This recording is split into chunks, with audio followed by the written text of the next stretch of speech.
आपके लिए रोक रखा था। आप वो पुण्यकर्मी प्राणी हो जो मनुष्य शरीर प्राप्त करके इसको इस नाम का सतनाम को प्राप्त कर चुके हो। उसके बारे में कहा कि लख बर सूरा जूझे ही लख बर सावत दे, लख बर यति जहान में तब सतगुरु शरणा ले। अब ये 2 अक्षर का मंत्र नानक साहब जी जाप करते थे, क्लियर हुआ। सार नाम गुप्त है, उसका तो किसी ने भेद भी नहीं लागण दिया इन महापुरुषों ने। इस दास के ऊपर मेहर करी परमात्मा ने। फिर आदरणीय धर्मदास साहिब जी को यही मंत्र दिया था परमात्मा ने, ओम सोहम शब्द प्रकाशा।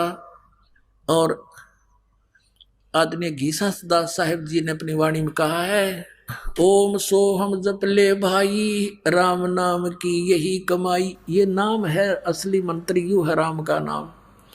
ओम सोहम राम नाम जप कर थर होई, ओम सोहम मंत्र दोई। राम नाम जप कर थर होई, थर माने सथाई स्थान सतलोक प्राप्ति कर सकते हो। और ये ओम सोहम मंत्र दो, ये है 2 अक्षर के मंत्र। गरीबदास आदरणीय गरीबदास साहिब जी कह रहे हैं जिनको भगवान मिले थे, ये मंत्र दिया था स्पेशल। सोहम शब्द हम जग में लाए सार है, और सार शब्द हमने गुप्त छिपाए।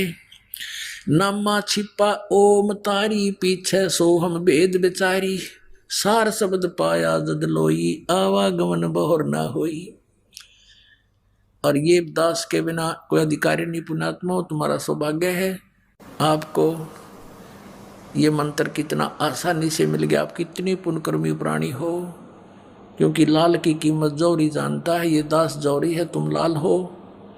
कहते हैं परमात्मा ने कहा कि गोता मारूं स्वर्ग में जा बैठूं पाताल, गरीबदास ढूंढता फिरूं अपने हीरे मोती लाल। आप वो हीरे मोती लाल हैं जिनको ये सतनाम और सारनाम प्राप्त हो रहा है। बोलो सतगुरुदेव।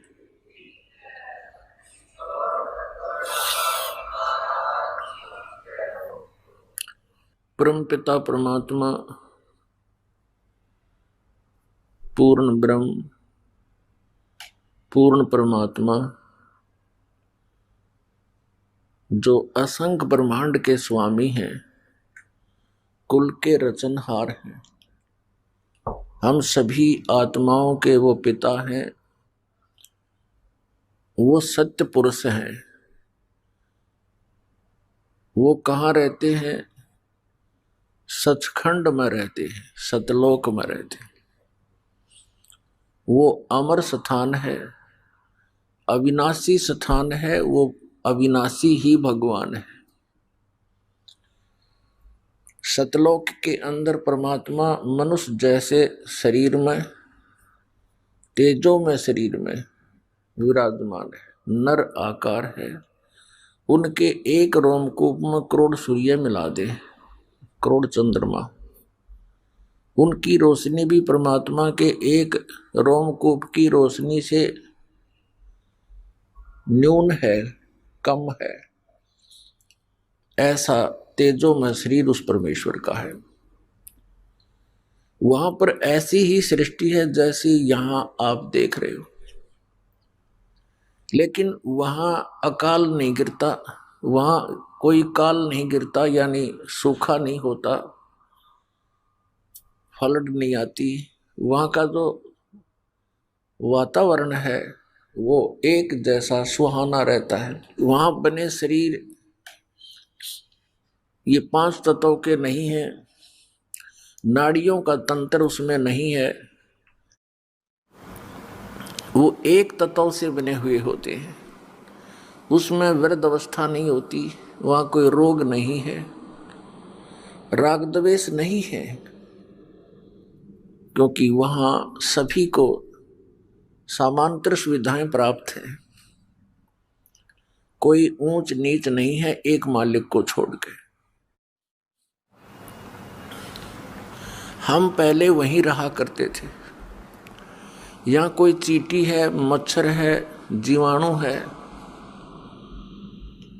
उन सबके वहां पर अलग अलग बहुत बड़े महल बने हुए हैं, और आज वो खाली पड़े हैं। हम अपनी मूर्खता से, अज्ञानता से, गलती से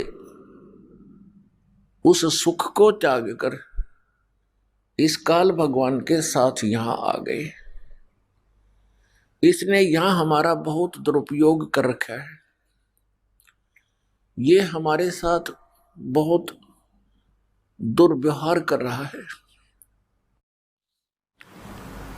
आप देख रहे हो, किसी को कुत्ता बना दिया, किसी को गधा बना दिया, कोई सुअर बनकर मल खा रहा है।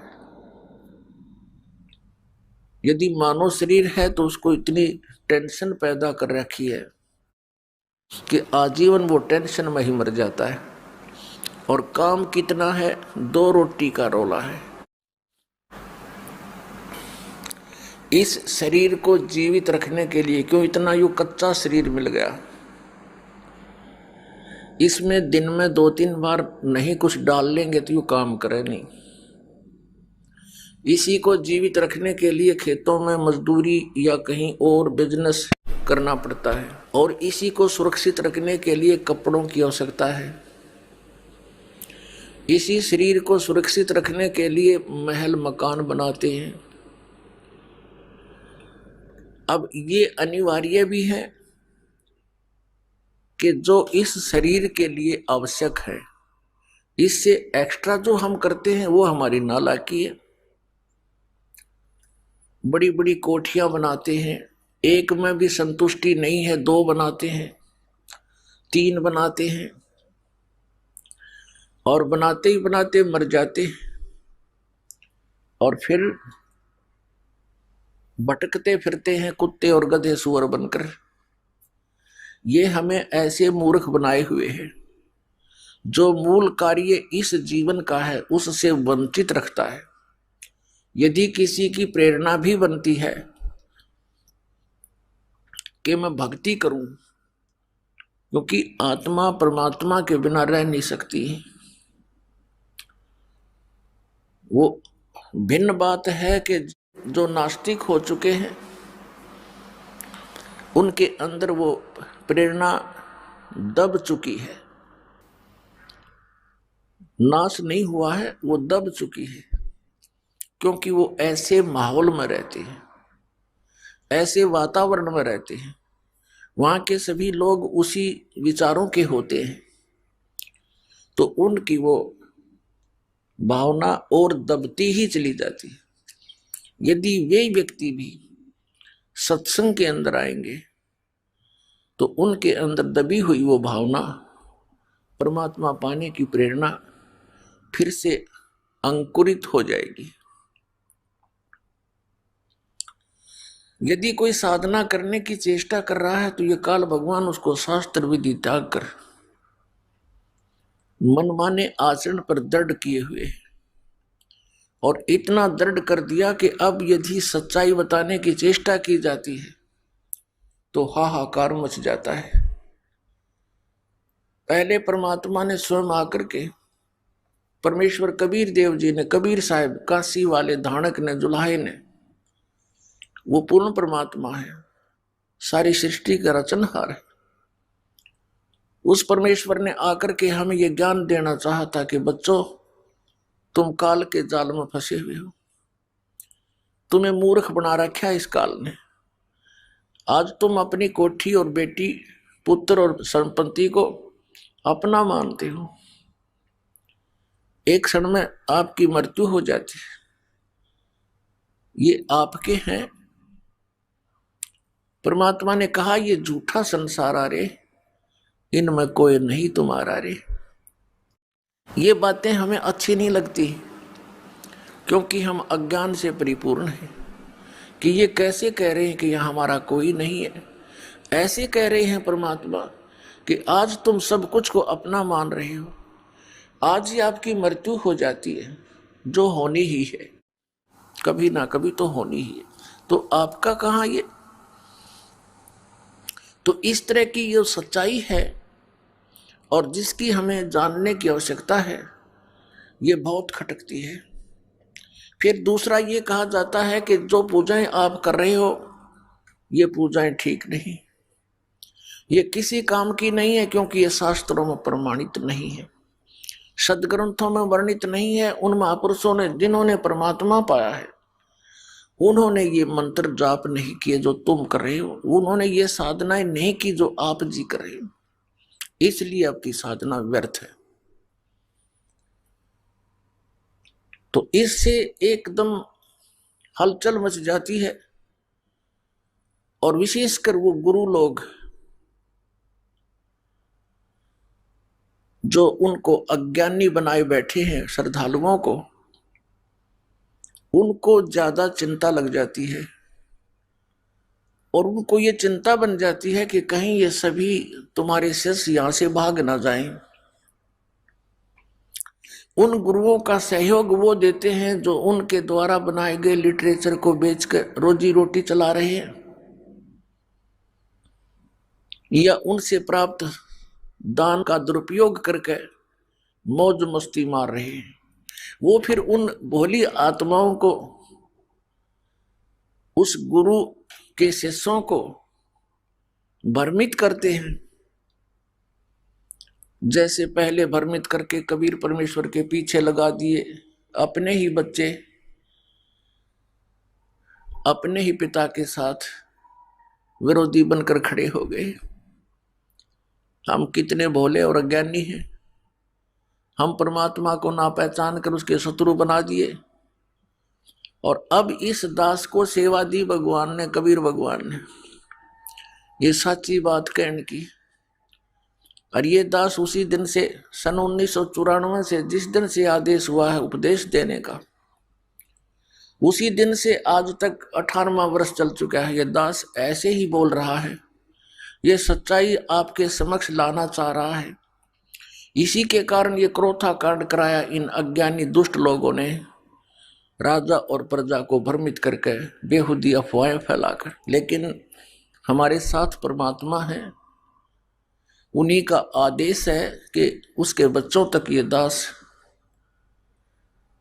ये तत्व ज्ञान पहुंचाए,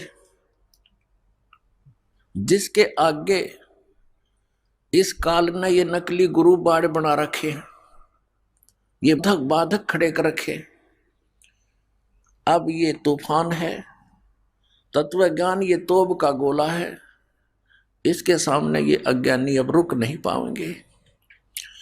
और ज्ञान सब ज्ञानड़ी, कबीर ज्ञान सो ज्ञान, जैसे गोला तोब का अब करता चले मैदान। ये तत्व ज्ञान परमात्मा का दिया हुआ ज्ञान, सच्चिदानंद घन ब्रह्म की वाणी में, जो कबीर वाणी में लिखा, ये ज्ञान ये तोब यंत्र का गोला है, और जहां भी ये गिरेगा अज्ञान का नाश कर देगा। अब ये गोले डाले जा रहे हैं, घर घर में संदेश भेजा जा रहा है, ज्ञान गंगा पुस्तक परमात्मा के बच्चों तक पहुंचाई जा रही है। जहां भी ये गिरेगा, जहां भी ये पुस्तक होगी, उस घर का तो उद्धार होगा ही होगा 101 पीढ़ी का, और पड़ोसी भी उससे प्रभावित होकर के फिर यहां आएंगे, सदा सुखी हो जाएंगे।